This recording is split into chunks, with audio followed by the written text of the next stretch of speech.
And welcome. Over here. We begin each of our meetings with a moment of silence to remember those who are victims of violence here and abroad, and then we say the Pledge of Allegiance. The flag is over this way.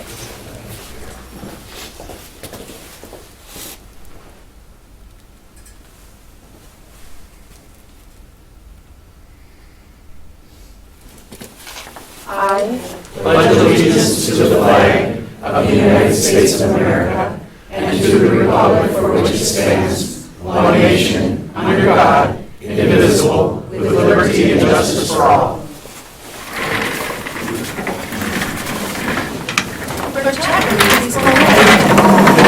Here. Commissioner Grimm. Commissioner McDonald. Here. Commissioner Musa. Here. Commissioner Nelson. Here. Commissioner Unimich. And Chair Commissioner Harlan. Here. Well, what an exciting day and welcome us will begin. Commissioner, would you like to welcome us to Fayal Township? Thank you, Chair Commissioner Harlan. I do have, this is my home township.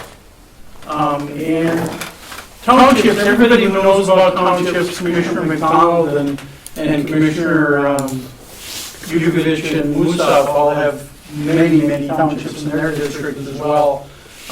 They know the townships are run by the town clerk. Okay, and today we have one of those town clerks, one of the best in the county, I might add, and Heidi. She's going to get me in trouble because, see, I remember her. She's recently married, so I remember her former name. Ladbo. Heidi is third generation Fayal Township, okay? Fourth generation Fayal Township. If you recall the Urgic name, I have the distinction of being the only moderator of a Fayal Town board meeting that actually kicked her grandfather out of the meeting because he was rude to her grandmother when she was speaking. Okay, but township government is where I cut my teeth. It's been, and I would turn to Clerk Chapman. Clerk Chapman, what is the voting rate for Fayal Township in a normal election? Oh, What's that? I'm not sure offhand, sure. Is it one of the highest in the county? It's probably one of the highest, Yeah. roughly 90% if I remember, Yeah. give or take, somewhere in there. So this township is very engaged, and again, it's usually a gentleman's bet that I have with Phil on whether or not Fayal is going to be number one in the county on voting percentage, and it's usually one or two or sometimes three, I guess, depending on the election, but Heidi is in charge of that, of course, in this township. So Heidi, if you would care to join us and welcome us to Fayal Township. Well, thank you, commissioners and staff and guests for coming to our township. My name is Heidi Lapahol. I've been the clerk treasurer here for 10 years now. Prior to that, for 3 years, I was a township supervisor. Townships themselves, it's the oldest form of government, is a township government. And this township itself has been here since 1896, so we're a very old township. For a little plug for Fayal Township, we're a large township, and we have 30 miles of roads, of which 15 of those are paved roads. And we really need financial assistance with town roads. So we do apply every year for grants. When they are available, they're extremely competitive. And so that's really the plug that I have is Township Road Aid. Very good, thank you, Heidi. Again, this township was named Fayal, but the truth is it should be called Succeed.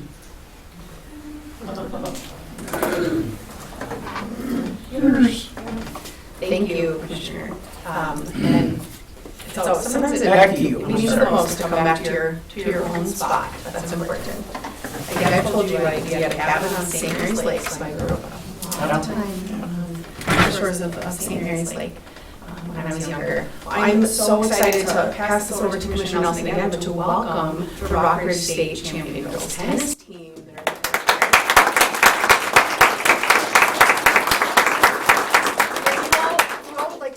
and kind of go head over this way, on the other side of the wall. Well done.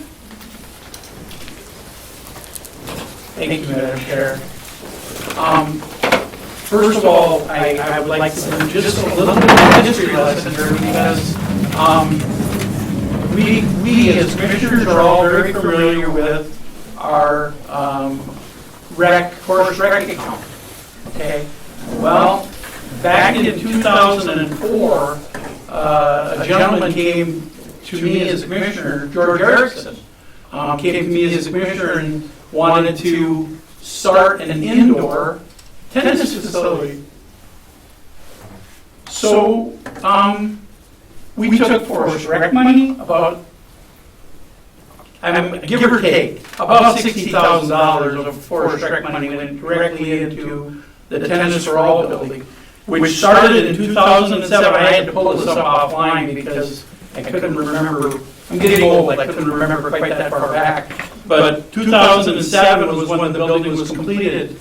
My guess is that most of this tennis team was not alive in 2007, okay? But it was an investment made with forestry dollars, taconite money, and a community that, what was the total? They raised $680,000 to put together a indoor facility that I believe every one of you uses, correct?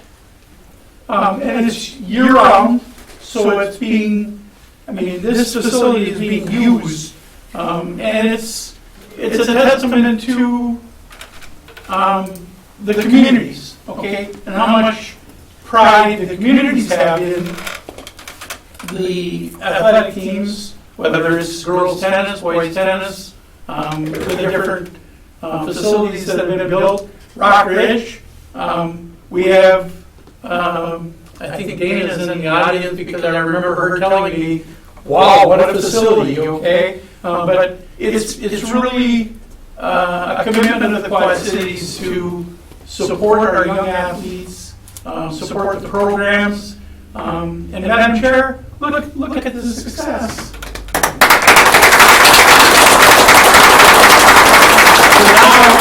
I would like to ask their coach to say a few words, or maybe their team captain to say a few words, and we'll go from there. Okay. We're going to go speaking and then passing it off to our senior captain. Okay.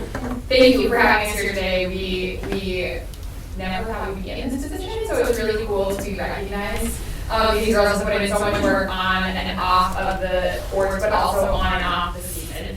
They are multi-sport athletes, which is not something you see when you get to the cities and in those teams that we play, so it's really cool to support them during the season, but also off the season, and it just shows their dedication that they've had. They've worked really hard. They have put in so much time and effort, and they're so dedicated, and we couldn't be more proud of them.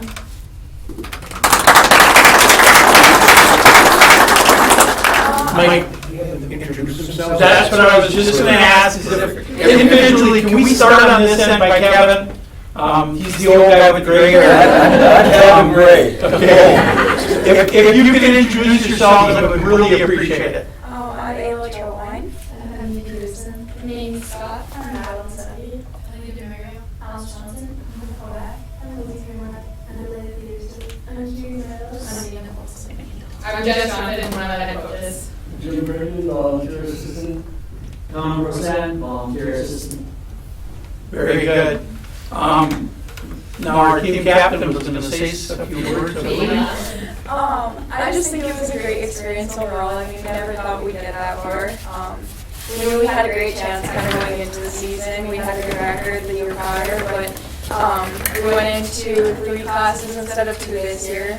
So we had a really good chance just to kind of finally show how good our team is, even though we have lost how many times in the section finals the past couple of years. But it's just kind of cool to see, even from when I was in 7th grade, we lost out first round. So going from that to combining to where we are now is just something that you never thought we'd see.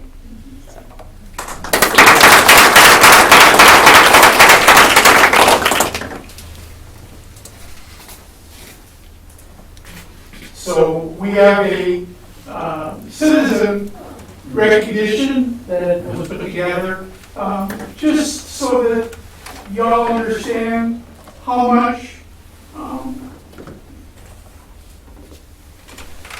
sorry. Help me. Your job is to say, help me. Get up here. Okay. This is so cool. So something that's really cool is that Commissioner Nelson's been on our board for 20 years. I've been on the board for 3. And he's watched a lot of this stuff happen. And he's in the process of, it's his last couple of years on the board. He said he's not running again. It's his last meeting in this facility. And so I think there's a lot of emotion that comes to it, which also says something that when board members are, get an opportunity, we have an opportunity to give recognition to citizens that we want and people that we're really proud of. And so there are 7 of us, usually one person's out sick today. But we are able to give those out. We don't give them out every single meeting. It's not just something like, oh, this person gets state, we're done.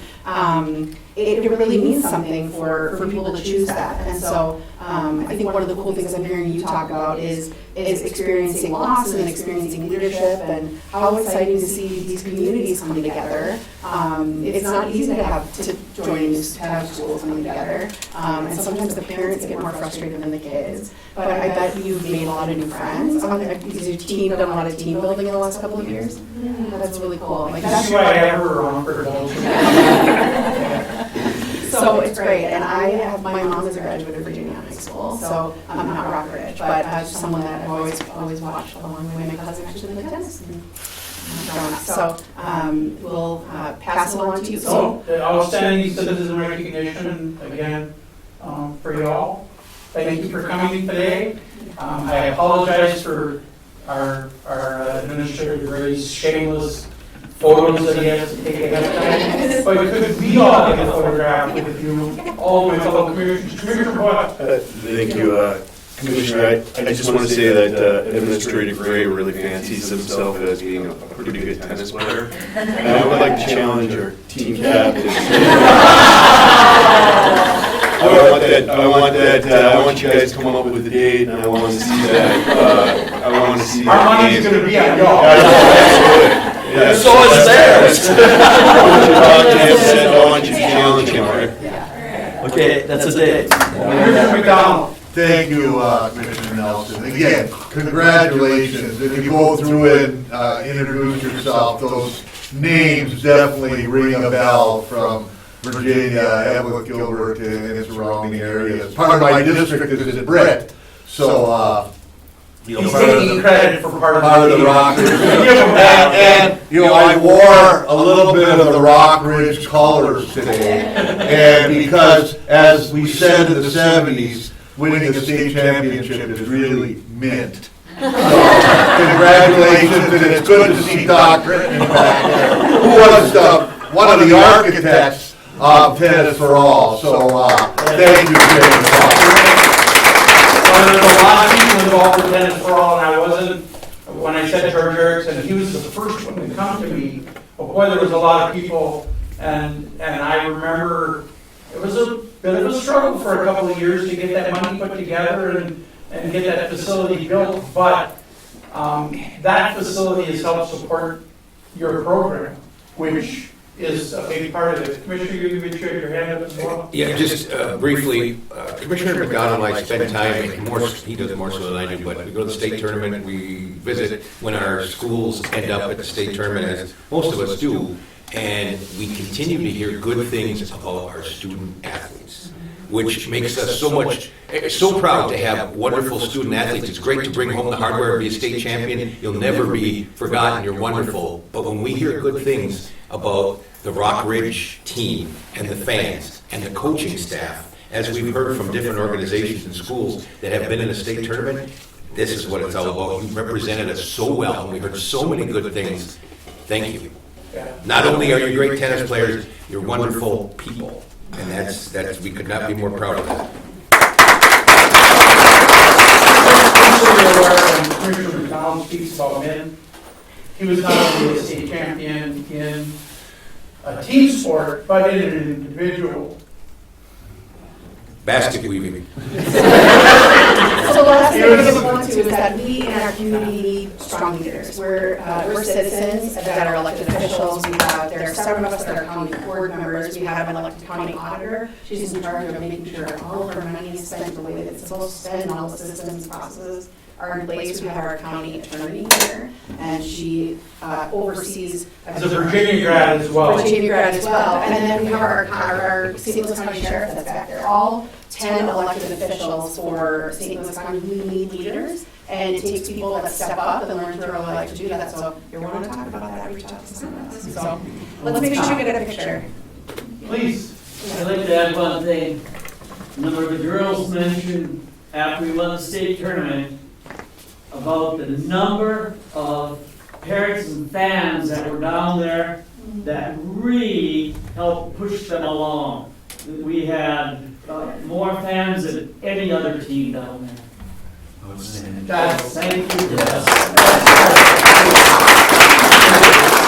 All right, can we, Madam Chair, can we get a picture? Absolutely. You want to help organize? Yeah, I want to make sure it's Probably, like to say basket weaving.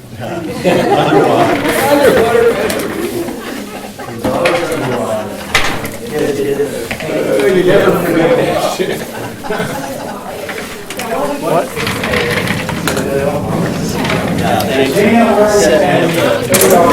want to get?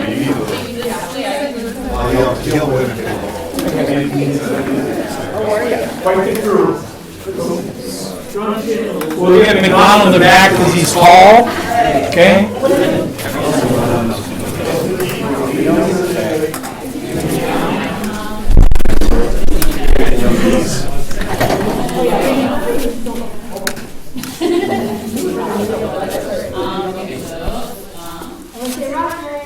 Rockridge!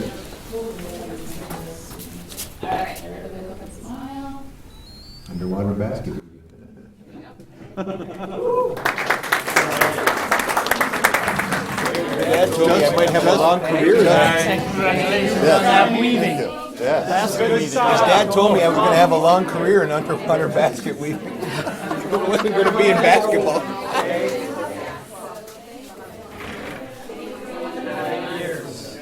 Again, my adult supervision. Thank you very much. Congratulations. I just want to be bored with the rest of our meeting.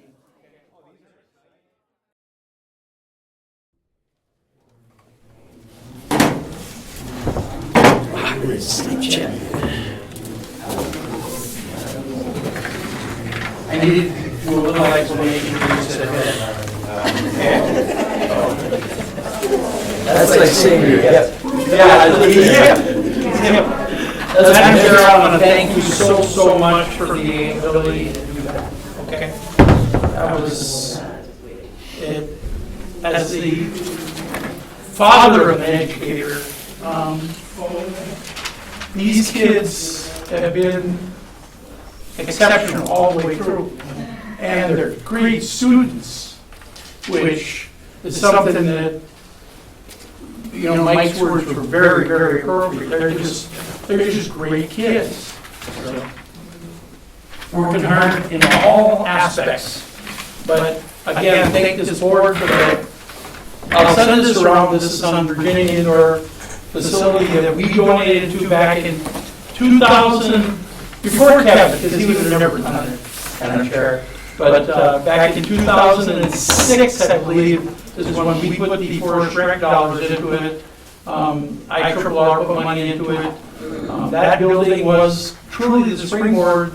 I mean, some years up here, you don't get that many months to play tennis outside.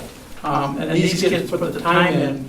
But you've got to put the time in to compete at a state level. You got to put the time in year round, and they do. So, thank you, Madam Chair. Next, we have our public hearing pursuant to resolution number 25-498 adopted on October 28, 2025, to receive public comment concerning the annual amendment to the capital improvement plan for the years 2026 through 2030. Clerk Chat, will you please read the introduction? This public hearing is being conducted pursuant to applicable Minnesota statutes and the standing rules of the county board. A copy of the standing rules is available upon request. A formal record will be made of the proceedings. Accordingly, we request that all speakers sign in and state your name and address at the beginning of your testimony. Both verbal and documentary evidence will be accepted by the board. The order for the hearing will be as follows. First, St. Louis County Administration will make the initial presentation. Second, representatives of other governmental entities may appear and give testimony. Third, supporters of the proposed action may appear and give testimony. Next, opponents of the proposed action may appear and give testimony. And lastly, other comments or evidence from the public. Commissioners may question witnesses at the end of their testimony or at the end of all testimony. Thank you, Craig. So, St. Louis County Administration, you're welcome to make our initial presentation. Welcome. Great, thank you, Chair, Commissioners. I know we've done a couple updates to the CIP this year in 2025, but as you know, this is the 2026 through 2030 CIP. Again, the narrative, I won't go into all the details, but you'll see the narrative in there, the goals of the CIP, the criteria for inclusion of the CIP, which is basically $100,000 or more, and then any strategies, procedures, policies, and then we have the categorical summaries of environmental services, information technology, land and minerals, property management facilities, the public safety area, and then public works facilities and public works roads and bridges. Then we get into the program summary, funding summary, and then the individual project forms. So I just wanted to point out within the environmental services, in the narrative, we do talk about the state bond fund request of the $6 million with matching funds of $6 million for that integrated solid waste management campus. I just wanted to say that the tables will be updated to include that $12 million in there for 2026 in addition to the 2.1 that's currently reflected. And then as the years go through, we will add to those out years from 2027 to 2030. So those will be populated eventually. But just know that the board file version will have that 12 million within there. So pages 12 will be updated along with the actual summary pages. On page 20, you'll see that within environmental services, that total will be actually 26.36 million. And then the grand totals on page 21 and 22 will reflect that $150,993,293.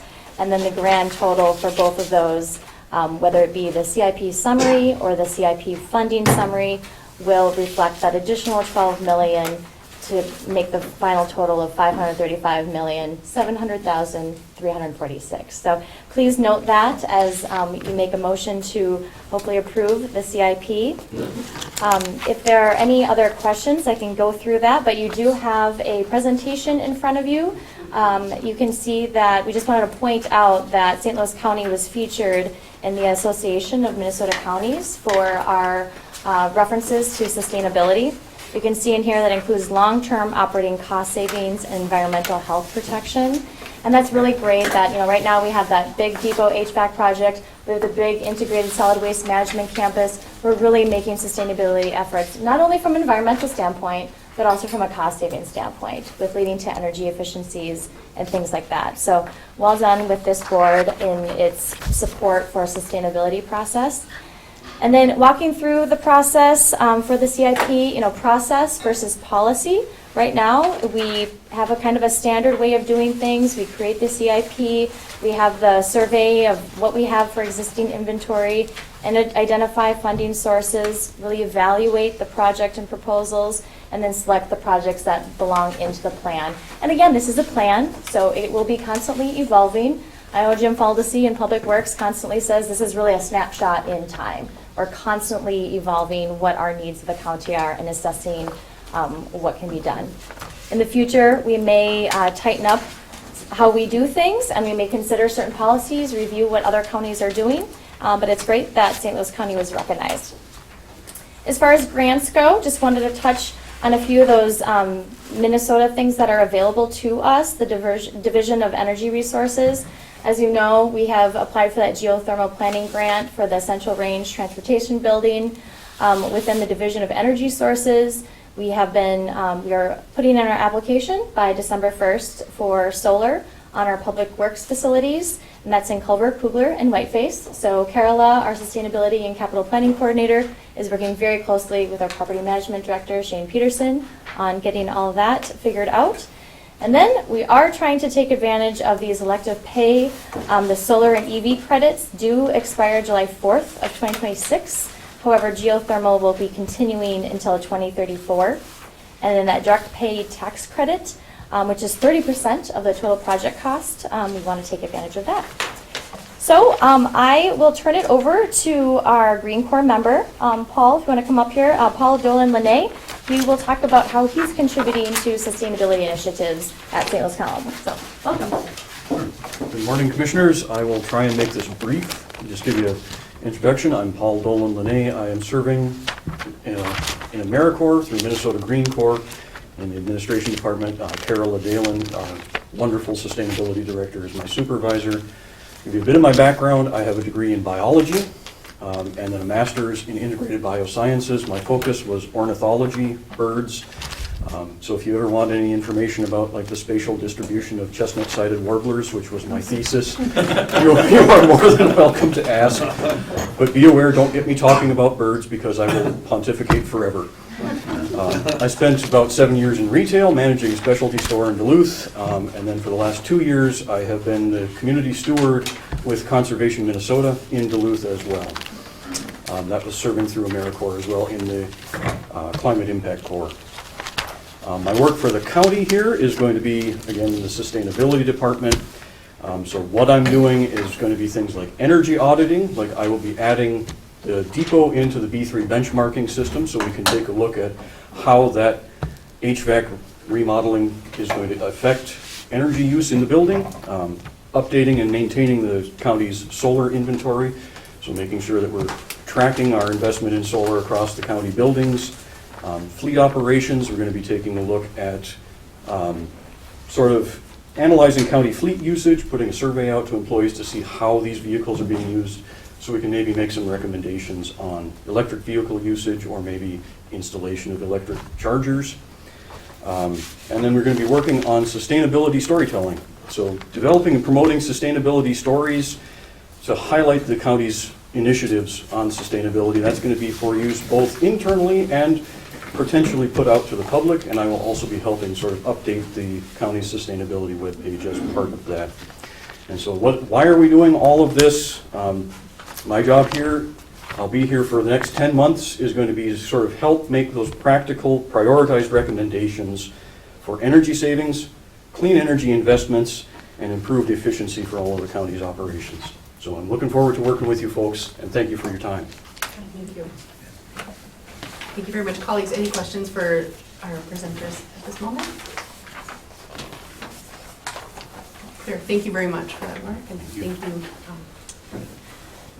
Next, do we have any representatives from other governmental entities that would like to appear and give testimony?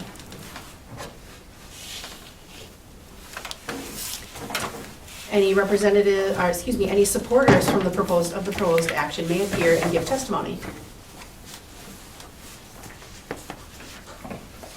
Any opponents of the proposed action, you may appear and give testimony. Other comments or evidence from the public? Seeing none, do I have a motion to close the public hearing? So moved. Moved by Commissioner McDonald, supported by Commissioner Yukovich. All those in favor, please signify by saying aye. Aye. Opposed, same sign. Do I have a motion to approve our I would move resolution? Moved by Commissioner Nelson, supported by Commissioner Boyle, and now discussion. Commissioner Nelson? Madam Chair, I have to tell you that years ago when I looked at this capital improvement plan as it came before us, because it's come before us every year, I used to think of it kind of like, if y'all remember getting the Sears Roebuck catalog about a month before Christmas, you know, where you got to look through the book and see what your wish list was. But the truth is, in the last 10 years, we have narrowed this thing down, and the success rate of what we are doing in the last 10 to 12 years is pretty amazing. And we honestly don't talk about it anywhere near enough, but just I have to mention a couple of things, because the one and only building that we built from the ground up for Health and Human Services and County Services happened to be the one that was completed in Virginia, Minnesota. That building is now being heated and cooled for less than 1/3 of what the old building was heated and cooled for. And we're talking real money, saving $100,000 or thereabouts. It has the largest solar array associated with a building, or had, I don't know if somebody beat us, but the largest solar array on the roof of any building in the state of Minnesota at the time it was built. So we are using that technology. So what we are talking about with this is just continuing what has become a long-standing tradition of what St. Louis County is trying to accomplish. We're one of the first, if not the first, in the state of Minnesota to put a geothermal heat system underneath our landfill. Our new cell in our landfill has a complete geothermal bed underneath it. The water that comes out from that landfill comes out of that geothermal at about 134 degrees. It's pretty amazing. We're going to be using that to preheat the water that will be going through the reverse osmosis system to clean the water completely. So as we look at, and as we sit here in Fayal Township, just a couple miles from our facilities there in Virginia and at the landfill, we should look at them with a great deal of pride, as this board has been following this capital improvement plan, innovating on this capital improvement plan, and I really truly look forward to the years to come as I watch this county board continue to work on this type of thing, what we can springboard from where we are to where we can be when it comes to energy conservation, energy utilization, how we manage all of the things that are of concern really to this nation at this point. Thank you, Madam Chair. Thank you. Colleagues, anything further? And it's no longer a Sears catalog coming out a month before Christmas. This is a real document these days that I went through it in some detail, and it's pretty amazing what we're working on. It'll come together. Thank you. All right, colleagues, seeing no further comments, all those in favor, please signify by saying aye. Aye. Opposed, same sign. Motion carries 6-0. Next, we move on to the consent agenda. Do I have a motion to approve that? So moved. Moved by Support. Commissioner McDonald, supported by Commissioner Nelson. Any discussion? Seeing none, all those in favor, please signify by saying aye. Aye. Opposed, same sign. Motion carries. With nothing on our regular agenda, do I have anything in our commissioner reports? Commissioner McDonald? Thank you, Madam Chair. And again, just to piggyback on the wonderful celebration we had for Rock Ridge here. Also, another St. Louis County school was involved in the state volleyball tournament. The Northwoods Grizzlies represented Section 7. Unluckily drew the eventual state champion in the first round of the tournament. But a very successful season for the Northwoods Grizzlies, who are incidentally coached by a St. Louis County employee. If you followed the blog, you saw it in the blog last week. So congrats to the Grizzlies. That's all I have, Madam Chair. Thank you. Forever, Madam Chair, as we move forward, can we please call it the shameless great blog? The shameless gray blood. Okay, well, you can do that. Okay. All right, anything further? Seeing no further comments, do I have a motion to adjourn? So, Moved and seconded by Yukovich. All those in favor, please signify by saying aye. Aye. Aye, opposed, same sign. Madam Chair, can we take two? Yep, well, 2 minutes. Oh, 2 minutes and then we'll get going. whatever. Yeah, we'll get going on the committee of the whole in a couple minutes.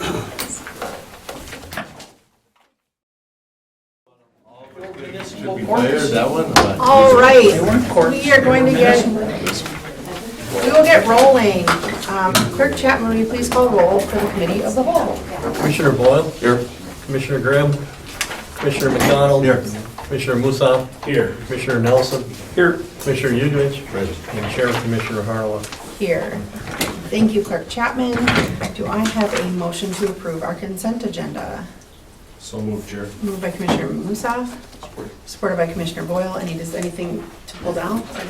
Madam Chair, I don't have anything to pull down, but I do want to point out, earlier today, we heard LRIP requests, et cetera. Our Chair of Public Works is very familiar, I'm sure. But as you look down this, it's St. Louis County supporting a lot of requests of local communities for funding through the state. Again, as the Fayal Township clerk stated, Heidi stated, that they're very, very competitive, but St. Louis County really works hard through Public Works to work with our area townships to get whatever monies are available. Thank you, Madam Chair. Thank you. Just a brief note, and if folks have their phone ringing, if you could just please, oh, never mind. Welcome to Fayal Township. I just want to note, in the Health and Human Services area, there's lead county contracts for Northwood Children's Services, Lutheran Social Services, our psychological evaluations, supported family time services. Some of the really big and important work that we do in social services, and I know Chair Commissioner Health and Human Services Commissioner Boyle would say this as well.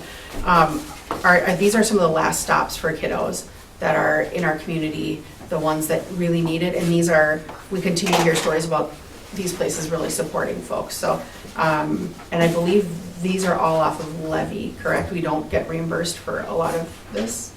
And I can, okay, yeah. The majority of these is off of levy. So when we talk about things coming off of levy or being reimbursed from the state, it is so important that we're helping our frontline, the kids that are really struggling, our families that are CHIPS, Children in Protective Services, finding ways to evaluate their mental health and support. So just want to highlight that as an area where that we're funding with our levy dollars to help youth. So anything further? Hearing none, all those in favor, please signify by saying aye. Aye. Aye, opposed, same sign. Motion carries. Now we have an establishment of a public hearing. Chair Commissioner Nelson. Thank you, Chair Commissioner Harla.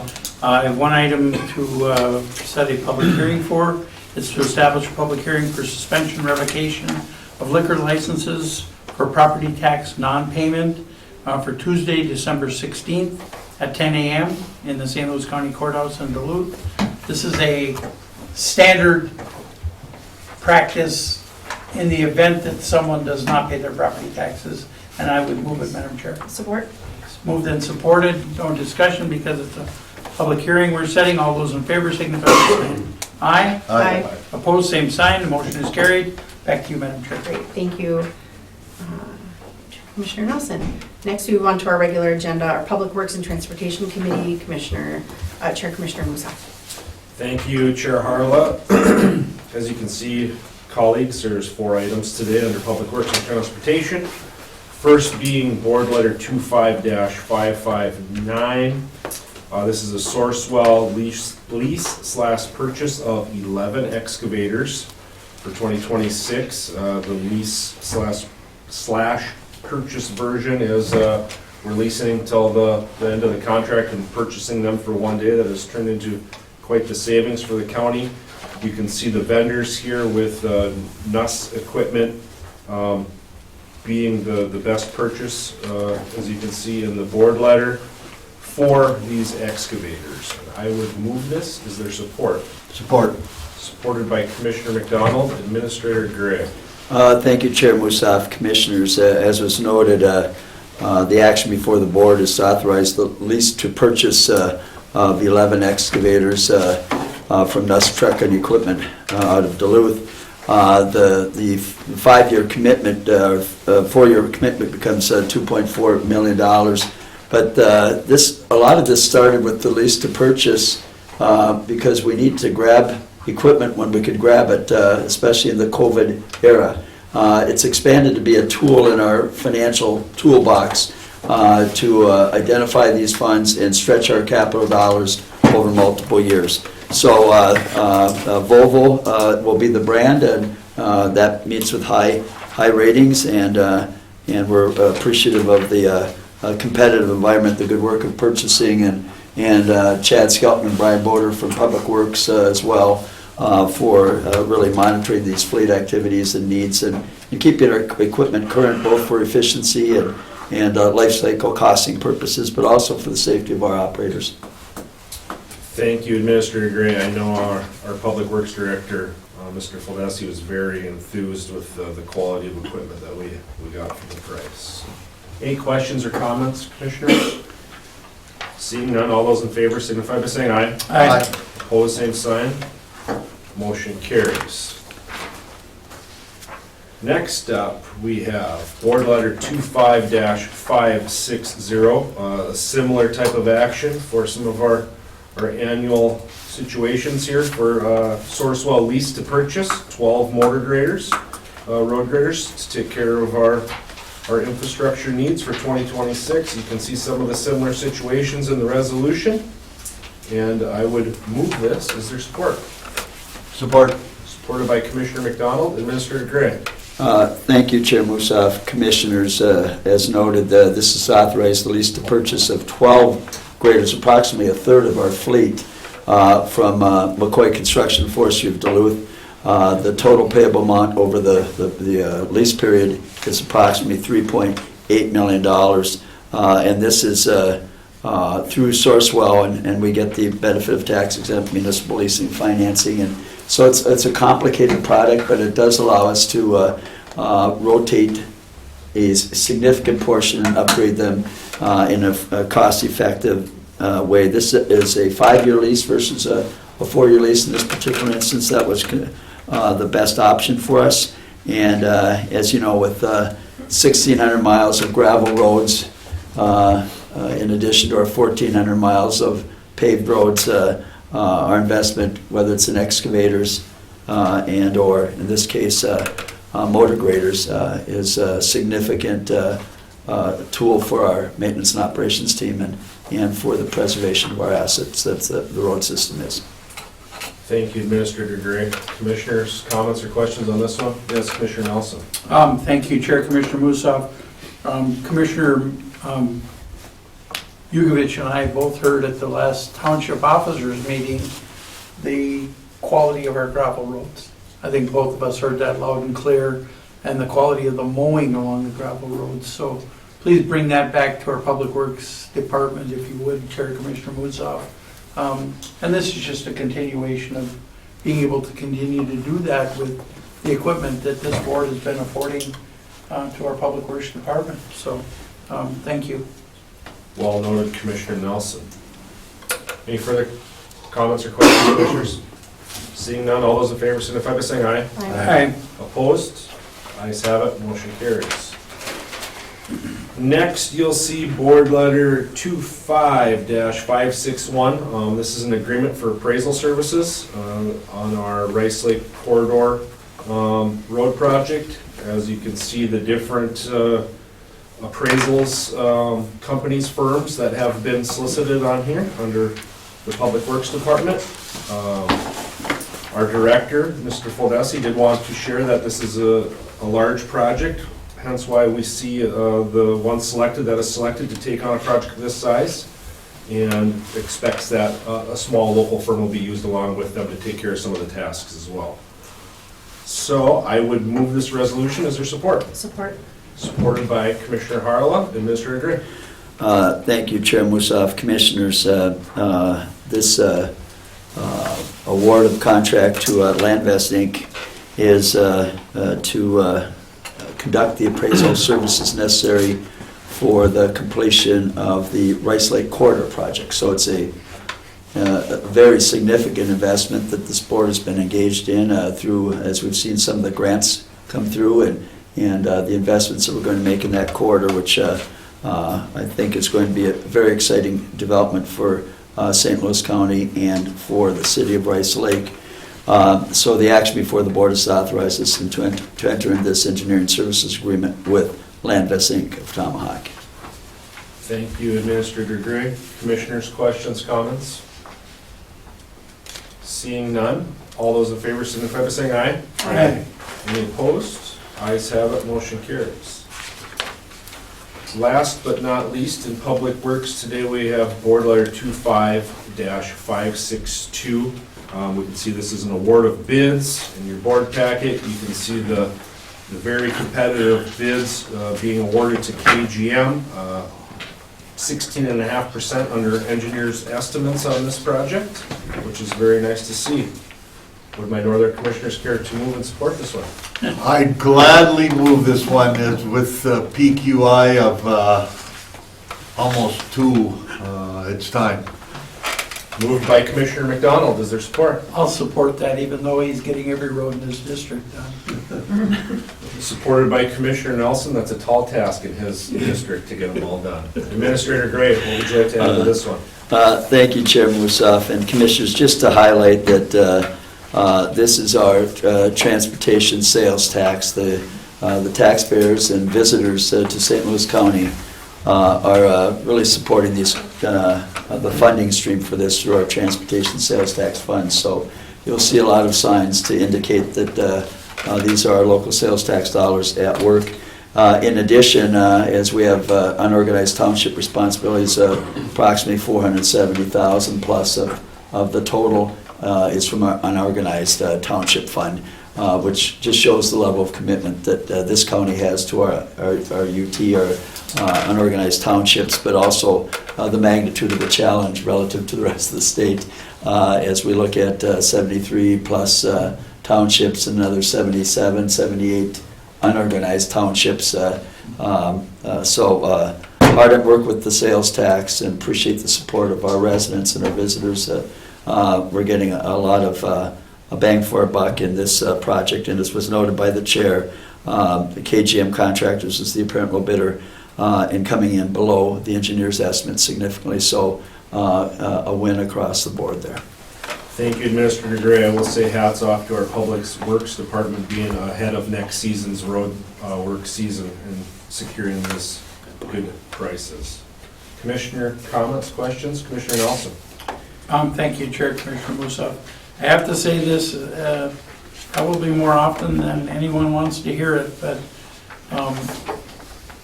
I know I was told, and I know at least one other commissioner on this board, Commissioner Boyle, was here for that tough vote on sales tax.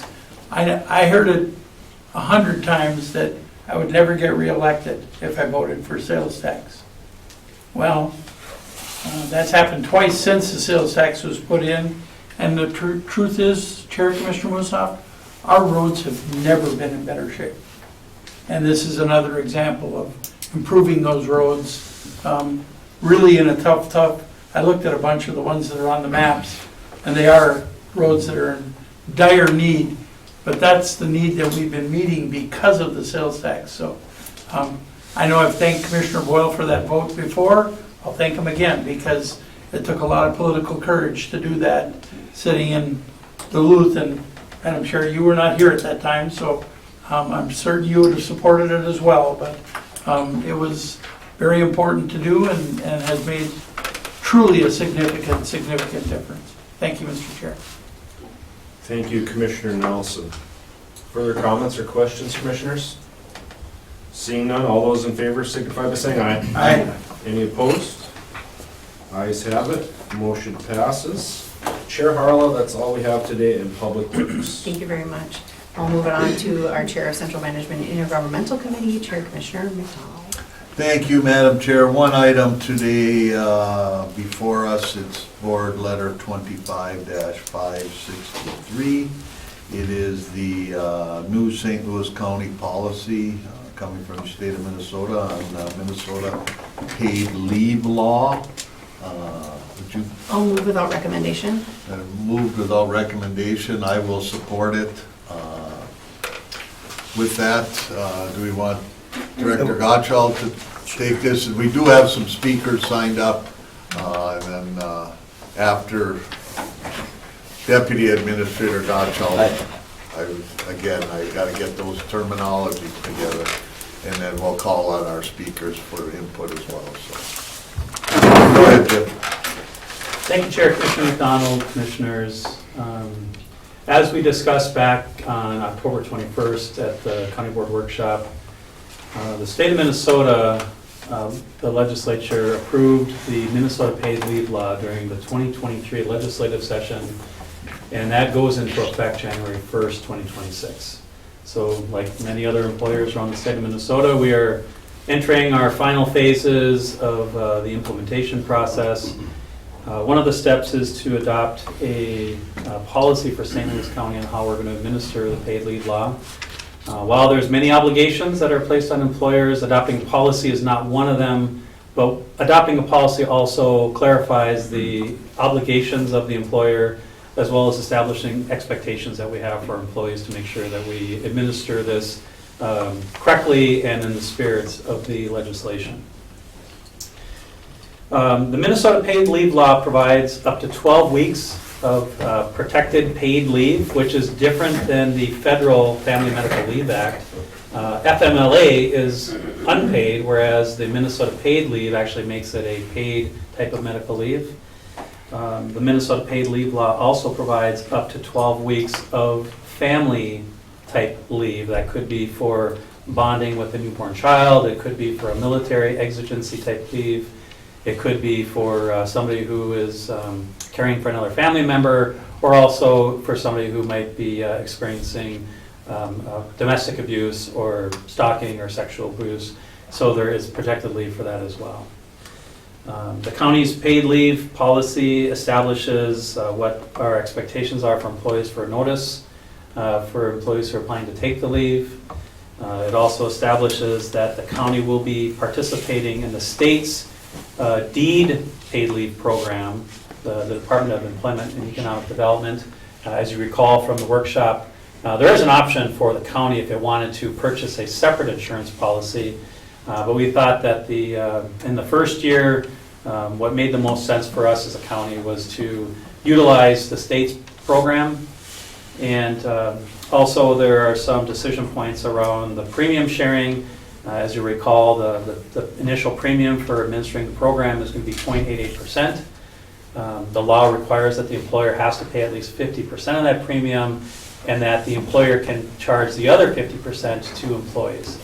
St. Louis County plans to assign the 50% premium to employees that it can under the law, but it also recognizes that the best practice would be to collectively bargain that. And so as we've been entering the collective bargaining negotiations process for the 26 through 28 collective bargaining agreements, we have been putting on the table the premium share arrangement.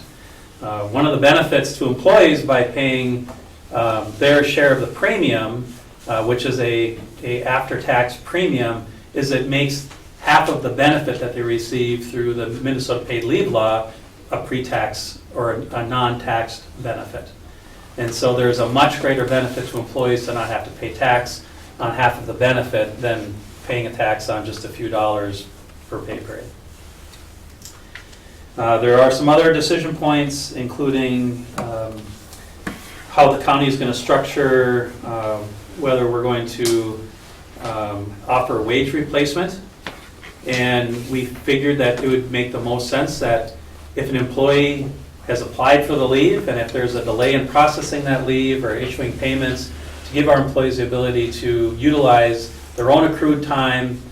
However, that will reduce the weeks of benefit that they're eligible for under the state of Minnesota program, so that is what they call wage replacement. And there's also decision points around with the concept of topping off. And I understand that we will have some speakers, some of our colleagues speaking to their interests around the county's policy with respect to topping off. But we are fully in support of the program. We're going to be prepared. One of the things that I think we should enter this final phase of the implementation process with the understanding that we don't have all the answers. The state of Minnesota doesn't have all the answers. The private insurers don't have all the answers. In fact, we don't know all the questions yet. And there will be some reshaping of the paid leave law over the coming months and years. And so as we enter the paid leave law program, we do it in a way that's consistent with how we've adopted other policies where we need to administer the program, and it affords us the ability to make decisions down the road and how we navigate changes in administering that program. So it may not be the most generous implementation, but it certainly is within the framework that is created for employers to create their own program, and it gives us the opportunity to kind of wade into the pool and decide, how we want to shape that going forward. So with that, I would be more than happy to answer any questions, but I understand you might have some other. Any questions for Deputy Administrator Gottschalk? Go ahead, Chair Harlow. Thank you, Chair.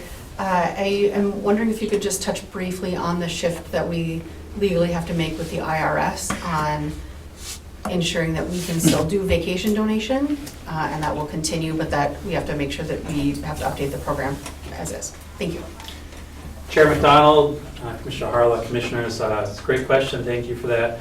So the St. Louis County vacation donation policy is separate from what we're approving today, but we appreciate the question because it was our intent during the current round of collective bargaining to put employees and their exclusive representatives on notice that it was the county's intent to sunset the vacation donation policy, and largely because the way that the county has been administering it may not be consistent with the IRS regulations with the taxation of those donations from one individual to another.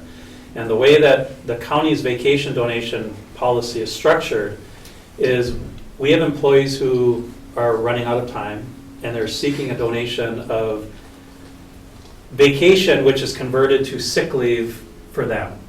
Employees can donate up to 5 days, and employees can receive up to 90 days per event. Our employees are donating to a specific individual. The IRS regulations, as noticed in their bulletin 90-29, establishes exemptions for emergency donations. There are small exceptions which change the taxation of a benefit or of an income that's earned. One of those is a person donating paid leave under an emergency medical situation. However, in order for that to work, it requires to meet certain requirements. Requirement one is that it's set up as a pool, meaning employees can donate to a pool, and then the employer distributes the donations from the pool to people who are making the requests. The other has to do with making donations during like a COVID event, so that's really not applicable now. We have another option that we could start charging the tax to the donor, so the individual who donates the time, you can still donate the time to a specific individual, but the individual receiving the donation, they would not be taxed on it. It would be the person making the donation. We just don't anticipate that a lot of employees will continue to donate time when they're paying the tax on it. And honestly, employees are very protective over their vacation. There is a sick leave bank that's administered by the unions, but we're not sure that employees would continue to donate. So we were going to recommend to kind of absolve the vacation donation policy. We would still have the sick leave bank, and of course we'd still have sick leave and other paid leave balances, and we'd have the Minnesota paid leave law. In having a handful of conversations, we understand that our board is committed to supporting our staff to the extent that we can. And to the question, we would have to restructure our vacation donation policy to ensure that we are in compliance with the taxation of those donations, and we would be bringing that forward to a different meeting. But thank you for that question, and I hope I answered it. Thank you, Mr. Chair. Commissioner Boyle. So to be clear off of what we're looking at today, that will not have any teeth in the matter of sharing sick leave with others, right? Correct. Chair McDonald, Commissioner Boyle, Commissioner. So today we're talking about the policy for administering the state's paid leave program, which has no impact on the vacation donation policy. We will take that up on another day. Thank you. So we intentionally didn't want to bring these two together because it would be really hard to separate the talking points. Go ahead. So off of that then, Jim, can you talk a little bit why the decision was made to go with the state of Minnesota versus a private firm regarding this? I thought it made a lot of sense when you talked to them. Chair McDonald, Commissioner Boyle, Commissioners. Thank you for that question. And we understand that there are many other public sector employers that are looking at the private insurers. Lincoln has a product, I believe Madison National Life has a product. These are private insurers. I understand that in the presentations that they were making to the cities and the counties and school districts, they really seem to suggest that the state of Minnesota just is not capable of managing a program to turn around payments in a short period of time. And they were offering, they did some actuarial analytics, and they were going to offer a slightly lower premium. I believe it was going to be 0.09% cheaper to purchase the private insurance than to participate in the state's paid leave program administered by deed. Our position was to take on that level of responsibility. If our employees knew it was our decision that we weren't going to go with the state and things start to fall apart, to save $7,000 a year and take on all of those phone calls and take on all of those responsibilities.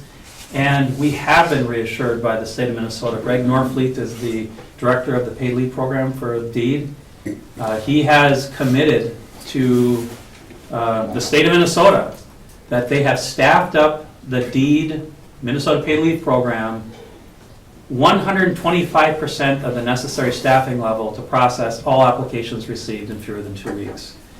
Which is one of the reasons why we looked at the replacement, the benefit replacement with sick leave or vacation of paid leave, because if there is a 2-week delay, we know employees, they need to make their house payments, they need to make their car payments, they need to buy groceries, and so we want to give them the ability to have that flexibility that they can put paid leave on their timesheet, which would reduce their time. But the reason why we went with the state of Minnesota is it is their program. They're the ones who are making the judgment calls. Everything's going to have to be communicated down to the private insurance companies. They are administering leave programs in other states. We don't know how much faster the private insurers are going to do it. So it's just, and we will preserve our opportunity to revisit this, and we could change to a private insurer down the road. But again, this first year, we're going to be conservative, and we're going to go with the state because it's their program. Go ahead, Commissioner Boyle. One last follow-up. So basically what you say is the state of Minnesota will be taking over most of the staff time regarding this. So we have an individual employee with St. Louis County that's looking to take 12 weeks off, whether it be to take care of a sick loved one or has a knee replacement. I'm assuming there's going to be some doctor's notes, provider notes that'll have to go. That's going to go through the state of Minnesota, not through our HR. Commissioner McDonald, Commissioner Boyle, Commissioners. Yes, but the policy also talks about how we are going to run FMLA concurrent with the Minnesota paid leave law. St. Louis County will be working with individuals. Our business partners will be working with the employees. Yes, the state will be on point for making sure that all of their requirements are met in order to issue payment. But this by no means suggests that we are going to abandon our employees. But the state will be on point. They've created a portal for employees to interact with the state of Minnesota. We're going to know when people are applying for benefits. We're going to have access to that data. We already are in possession of personal, private, medical information on our employees because it's going to run concurrent with FMLA. There's probably going to be some information sharing. So I don't know that that takes us off the hook with managing the doctor's notes and some of the communications. It's that when there's a question about payment of the benefit, once they've applied, they've been approved, when there's a problem, the state of Minnesota is going to be the entity resolving some of the challenges of the administration part. And we have confidence in the state that they're going to be able to do that. Otherwise, we would have gone, the private insurance route too. But either way, we'd probably have the same level of involvement. Any other questions? Commissioner Nelson. Thank you, Chair, Commissioner McDonald. Jim, I'm glad you have confidence in the state of Minnesota being able to do this, but this law that was put into place really still has a number of questions that are going to be back in front of the legislature. Is that not true? Chair McDonald, Commissioner Nelson, Commissioners, we are not aware of specific items being challenged today. Do we anticipate there to be some legislation introduced regarding the Minnesota paid leave law? There was last year, there was the year before. There are questions about how the Minnesota paid leave law intermingles with the earned sick and safe time law, and if there's a trump card in there someplace. I mean, we have a question out to the Minnesota Department of Labor and Industry that they still haven't answered yet. They've been sitting on this question for 3 weeks, maybe even 4 weeks.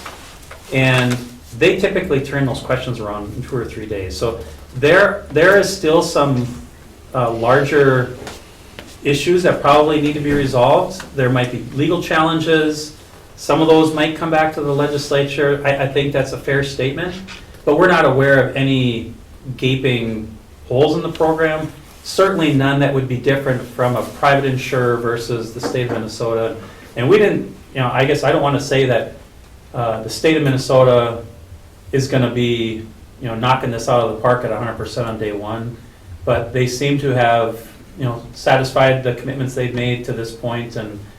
And our role is just to make sure that, we work with our workforce, that we have the communications established with the state, that we send notices to our employees, that we have posters put up and we can answer questions. And we don't know the capability of anyone to administer the program, whether it's the state or the private insurers. Go ahead.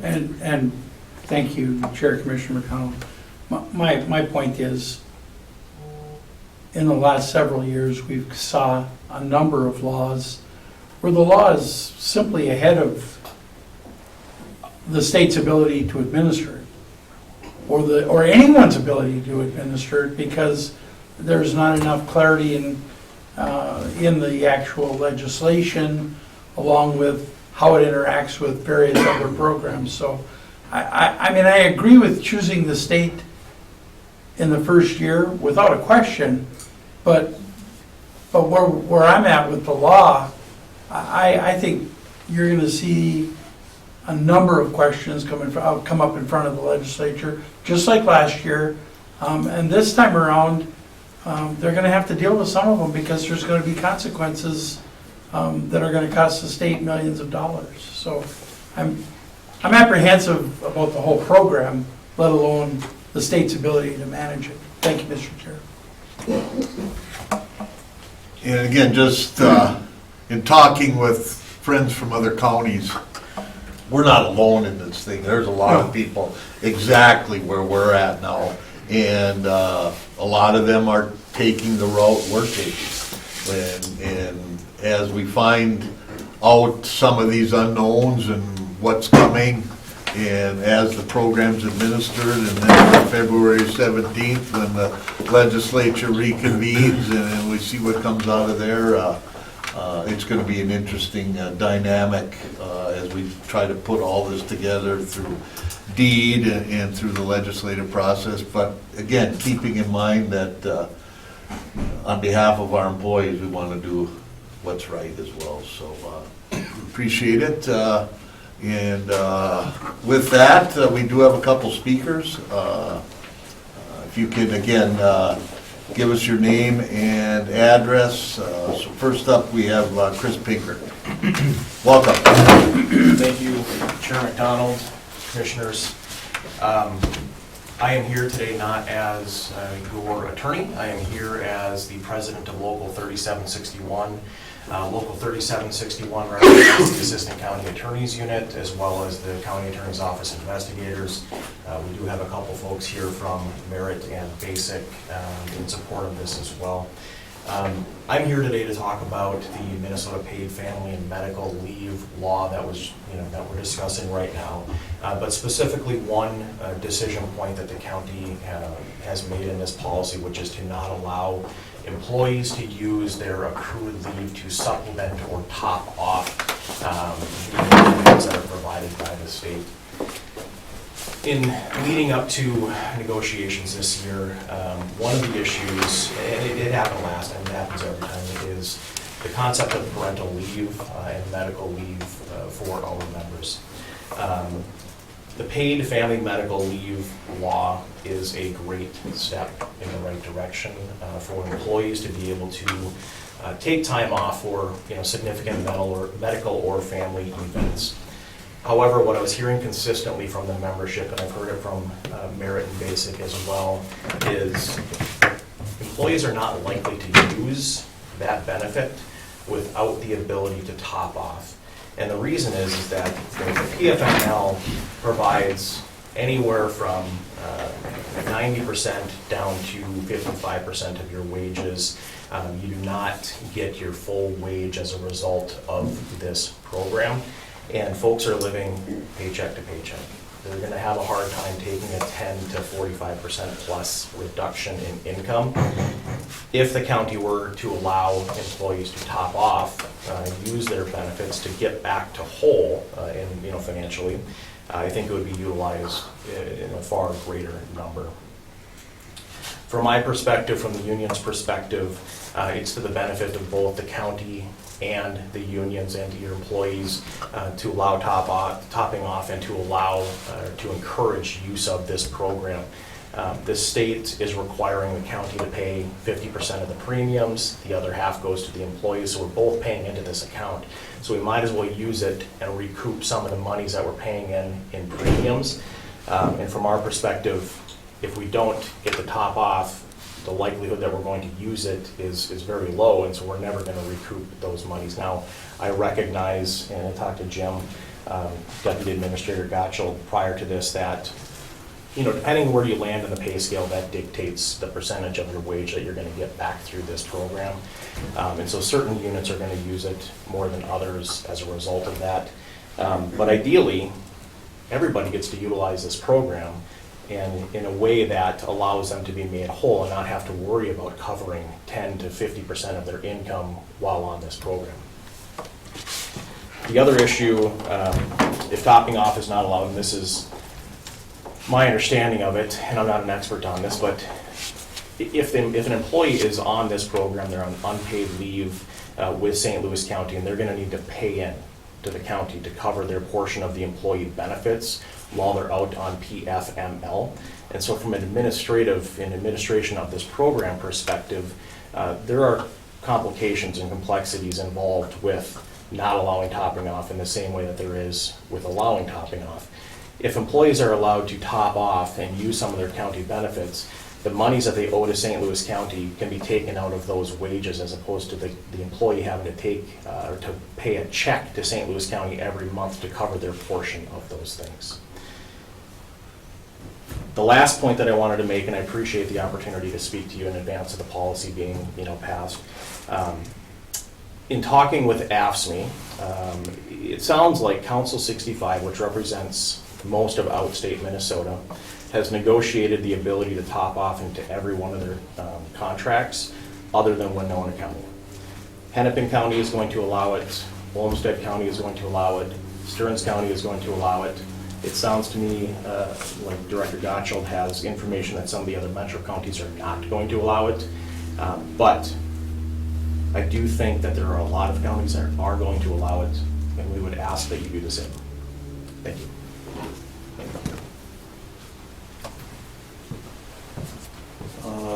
Next up, we have Kim Hofmakel.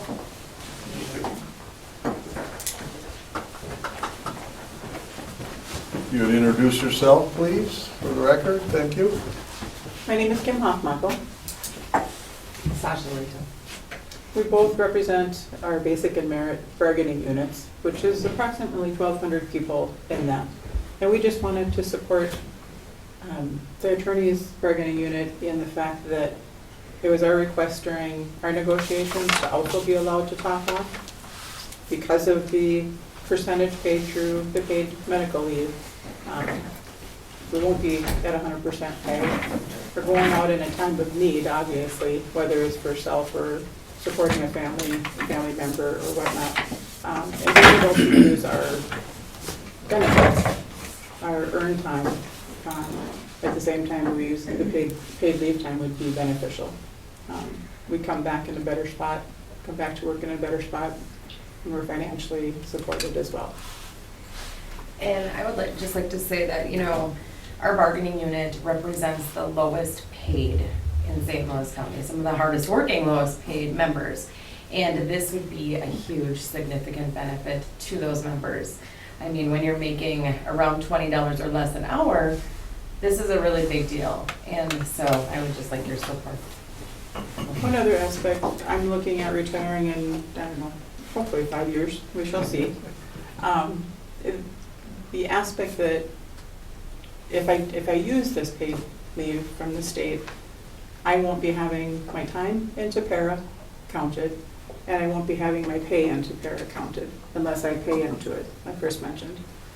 So for me, if I needed to use that time, if I could top off, then part of that would be used for that as well. So, thank you for hearing us. Thank you.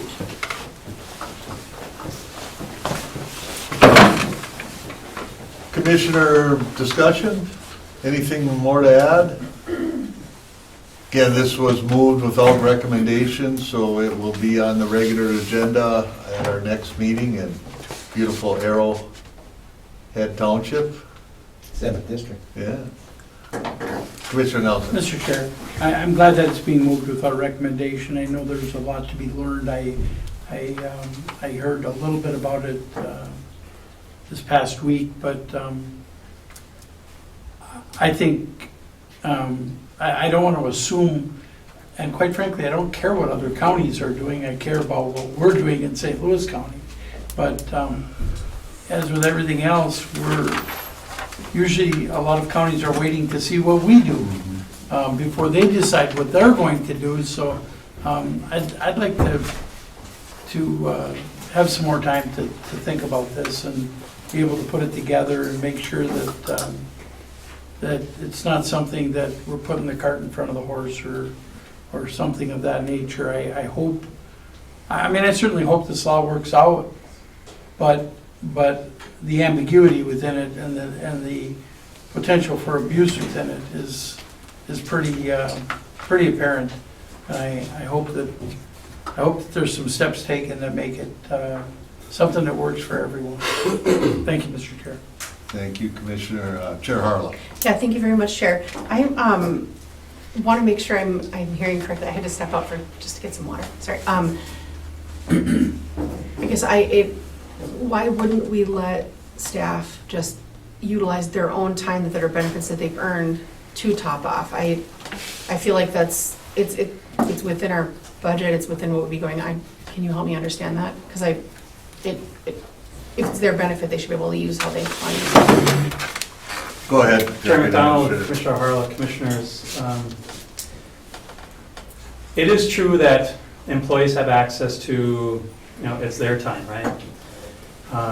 Not all employees have a cash value of their accrued sick leave benefit. The only way that accrued sick leave benefit has a cash value at the separation from their employment is upon retirement. There are employees who earn and have balances that are above the cap, and it is very possible that, in my own situation, I forfeit 150 hours of sick leave most years.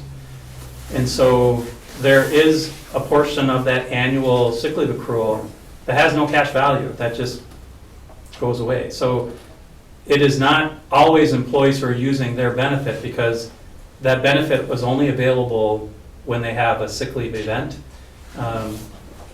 Chris Pinkert referenced how when some employees they're taking their leave, and they are on what we would consider to be an unpaid leave of absence for the county's purposes. We do not have other leave programs where employees are being paid during an unpaid leave of absence.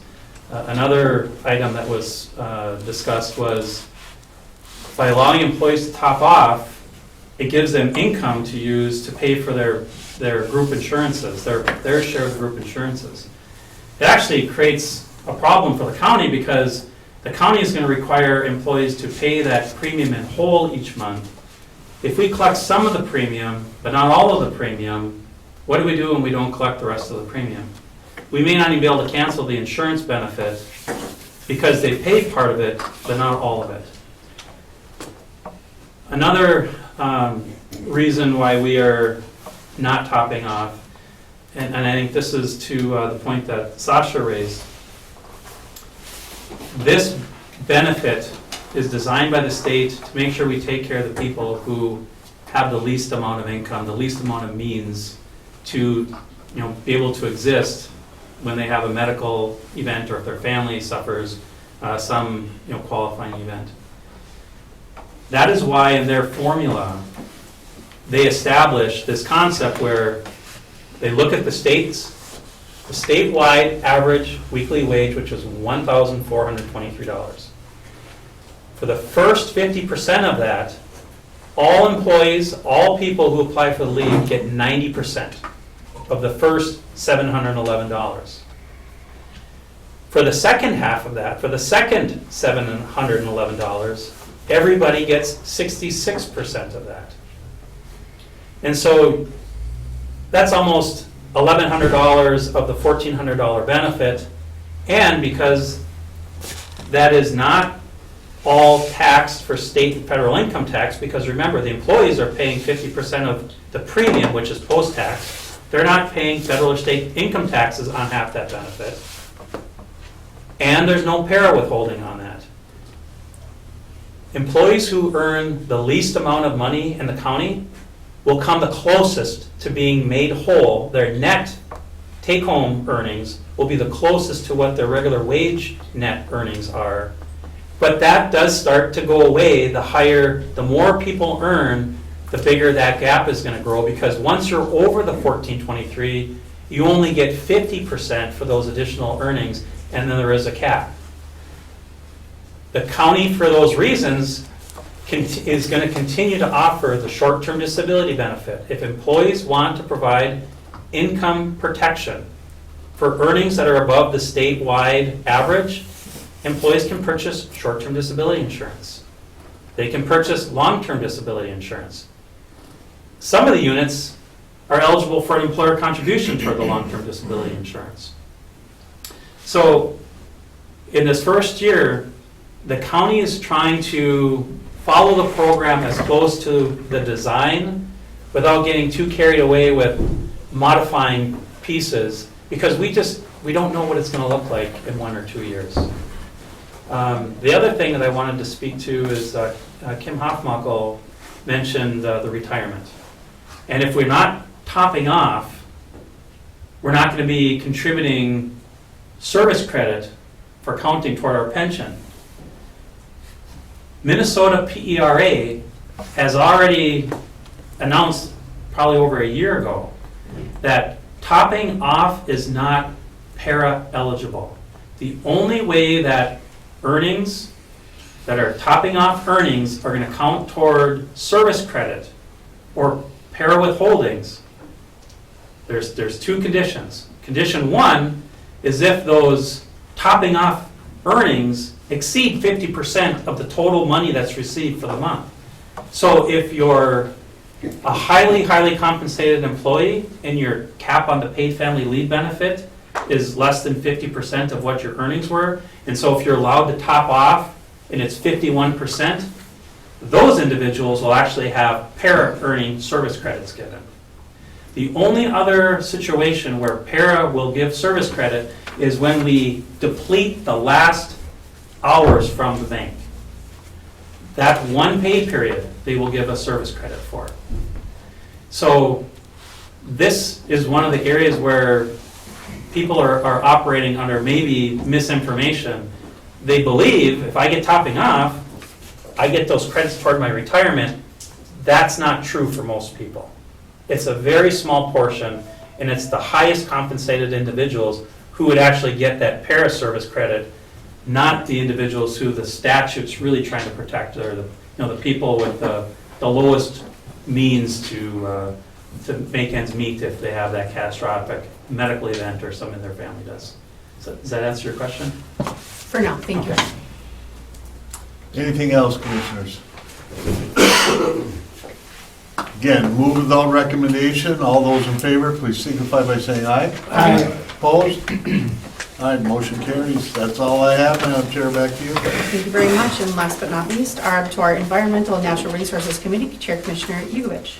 Thank you, Madam Chair. One item today, authorization to execute required contracts associated with the Son of Sac Zim Mitigation Bank. So it is letter 25564. I would move it. Support. Support by Commissioner Nelson.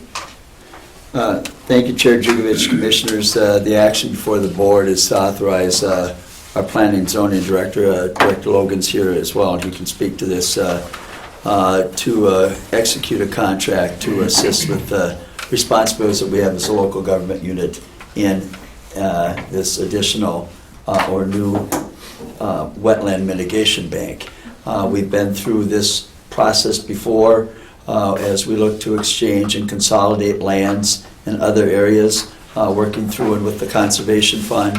And this is the process where we need the expertise and guidance to support and ensure that there's a fair and equitable process that goes through as we look to consummate this transaction to create the establishment of an additional wetland mitigation bank.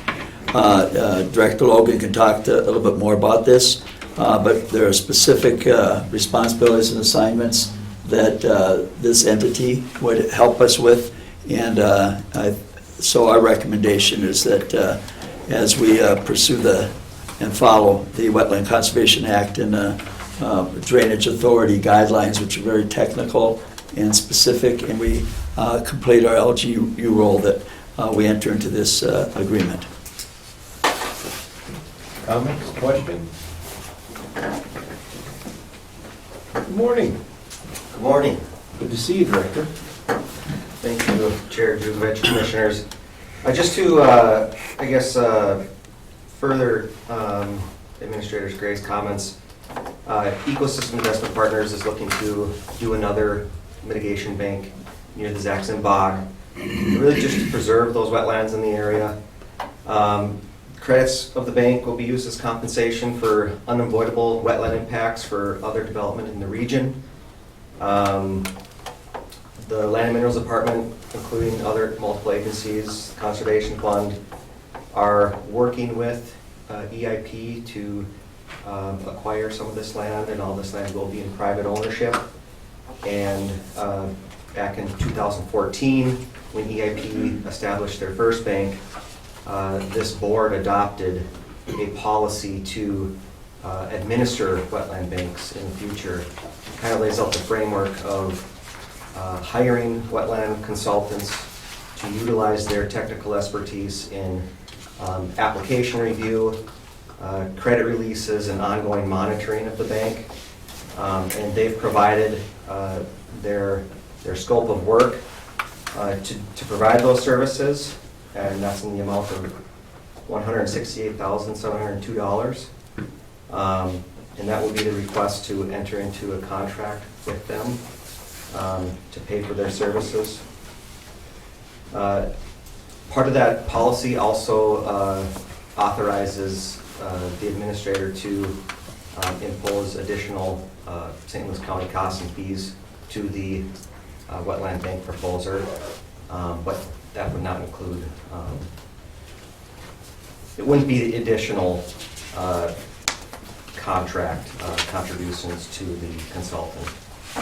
But that's what we're requesting today, is to authorize our department and county attorneys to negotiate contracts with Emmons and Oliver Resources. If that's, is there any questions? Thank you, Chair Commissioner Hughes. Director Logan, I just want to make sure that we follow the format that we had under the original agreement with EIP, and that we continue to collect those additional fees and those additional components of that original deal, because they have been very beneficial, I believe, to the county.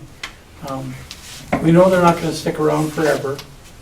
We understand that. I think we understood that when we entered into the agreement with them, but I don't want to, I know there's been some discussion about EIP changing part of the contract and part of the original deal that was struck with then Land Commissioner Krebs and this county board.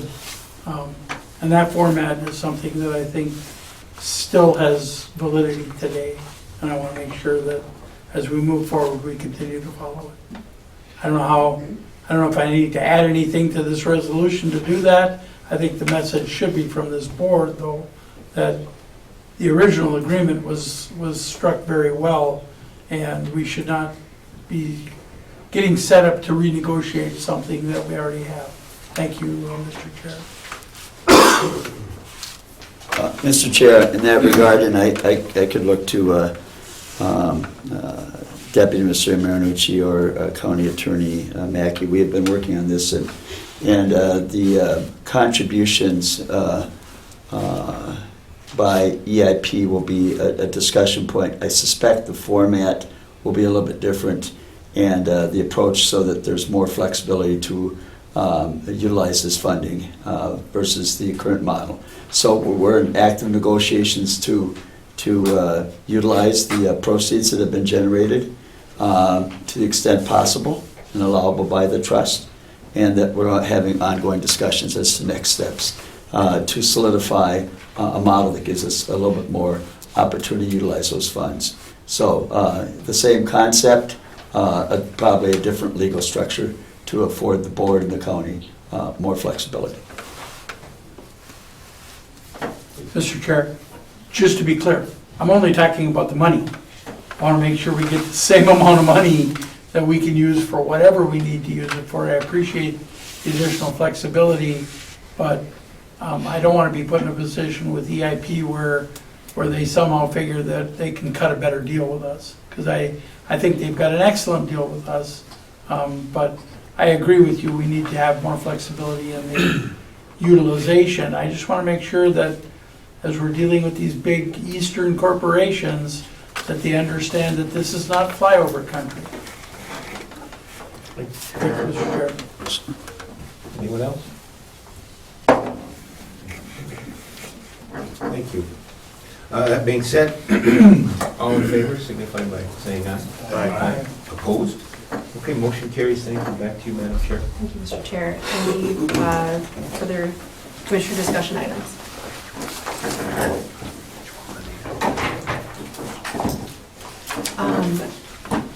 Deputy Administrator Marnish, to put you on the spot a little bit, but I know there's been a lot of discussion around the continuum of care dollars that have been pulled. Is there anything you wanted to update on, or we should leave it another week? Thanks for the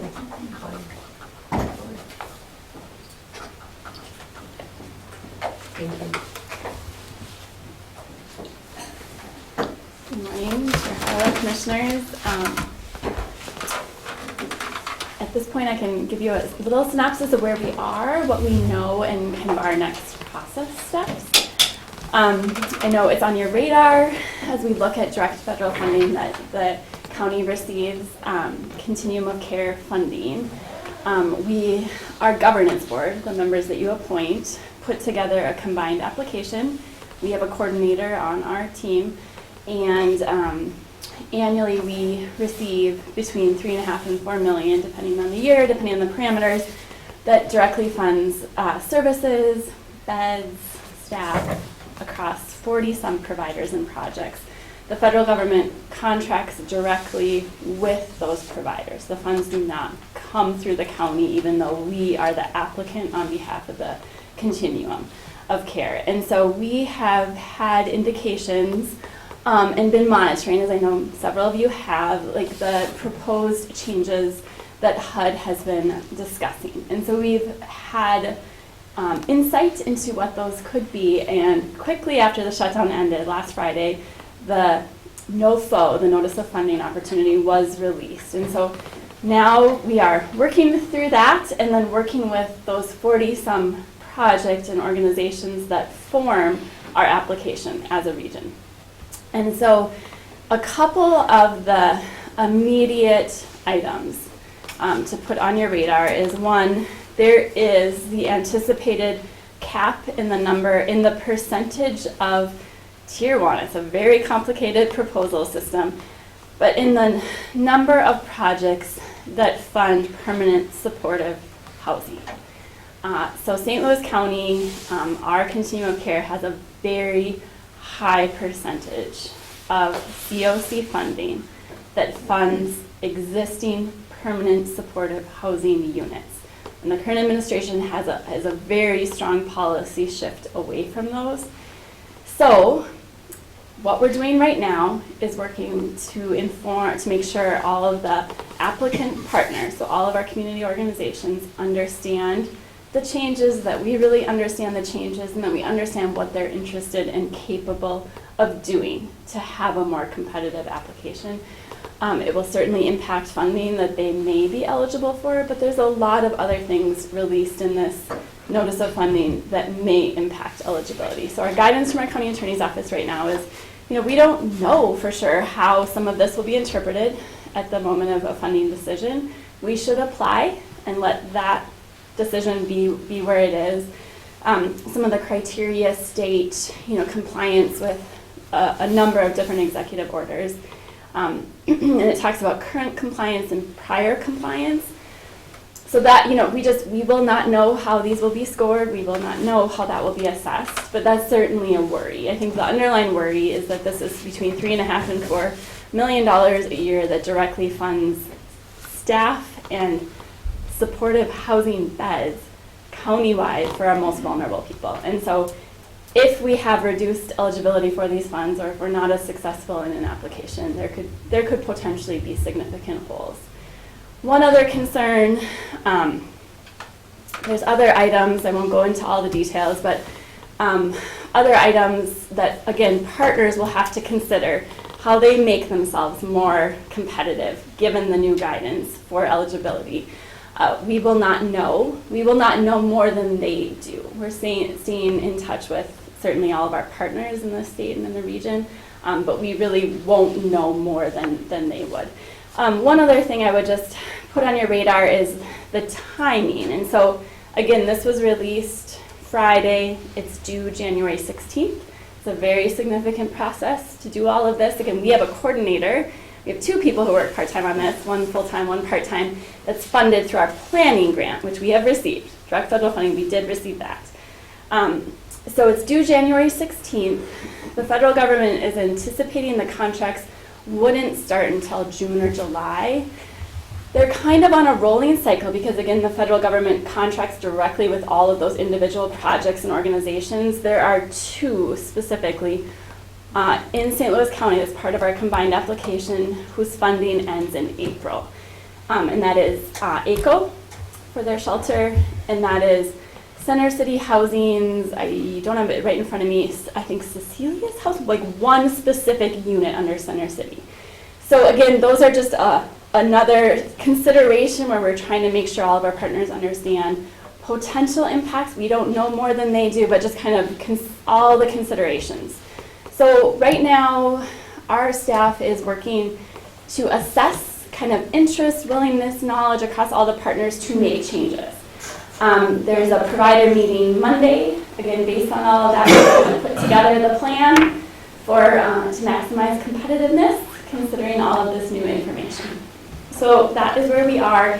I did see a briefing this morning that talked about some states are pursuing legislation. I'm certainly not a legal expert. I don't know what all that may entail, I don't know the decisions that Minnesota will make either. I have not seen Minnesota discussing joining. I don't know what the grounds would be for that, but I'm sure we'll continue to learn. Thank you very much. Yeah. Commissioner Webb. Thank you, Lynn. Thank you. I know it's changing as we speak on the guidelines.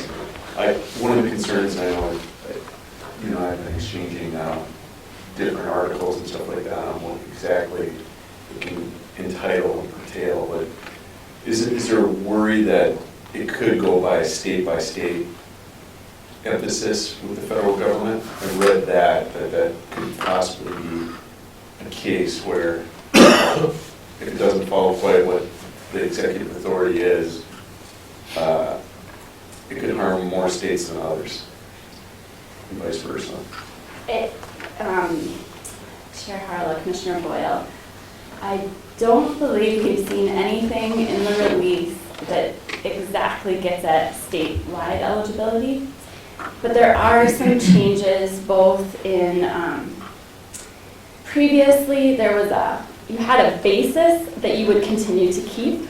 That has gone away. And then second, previously or historically, there have been additional incentives built in for joint applications through a continuum. Now there is a clear path for single applicants as well, that previously was very difficult. And so what that might be for different kinds of organizations applying for funds. So there's just a lot of uncertainty. But there's nothing clear about statewide. I think it's likely going to be on that COC and or broader application. So I read an article that basically said a lot of the executive orders following a lead of what the state of Utah is trying to accomplish, that they're kind of following that law. So it does worry me a little bit that a lot of this might just depend on what state you live in. Yeah, so it worries me. But more to come, right? More to come. There's certainly eligibility criteria that require contracts with law enforcement at a local level. So individual organizations in our communities would need those contracts in place to be competitive. There's voluntary reporting to immigration that is required. So there's all kinds of details. It's a very lengthy notice of funding, and again, we won't know. We are not the decision maker. Our job is to support the community's application based on needs, based on strengths of organizations, and try to help understand all of this to make our application the most competitive possible to continue to meet the needs of people in St. Louis County. Thank you. Thank you, Deputy Administrator Marshall. I want to just go over, I see, while you're up here, I just want to thank you and your team for the significant communications around the government shutdown. It was timely, it was with heart, and just appreciate it. I know that your staff are getting a lot of questions, so thank you for weathering that storm, and as well, please pass on especially our gratitude to Deputy Director Eveleth. Thank you very much. If I could, Commissioner Harlett, Chair Harlett, to that point, this is going to be one of those situations where we likely won't know everything. We can certainly, I'll work with Administrator Gray on when we have a sense of organizations and what our application may look like. Certainly work on a board memo ahead of a funding decision at the federal level, but there's just going to be a lot more unknowns. That's helpful. Thank you. Commissioner Nelson? Thank you, Madam Chair. One thing, and I wanted to point this out earlier, but I held it till this time of the meeting. As you leave here today, heading back south, you'll be driving by the old Lantern Restaurant. Okay, it is extremely blighted. It is tax forfeit. I have been assured by Land Commissioner Meyer that it will be coming down this fall. Just so everybody's aware, I know that's been a landmark for many, many, many years, but it's been a real issue to get to this point where we're finally going to get rid of it and put that property back up for sale and get it back on the tax rolls. So as you drive by it, don't think that it's being forgotten about, because it certainly is not. It's been through, your Assistant Administrator Marinucci is shaking her head yes, because her and I have had this conversation a number of times, but it has been pulled from the sale book. It is being torn down, and we'll go from there. Thank you, Madam Chair. Thank you. Seeing none, a motion to adjourn? Moved by Commissioner Bob, seconded by Commissioner Eveleth. All those in favor, please signify by saying aye. Aye. Aye, opposed, same sign. See you next week. A lot of good meals over the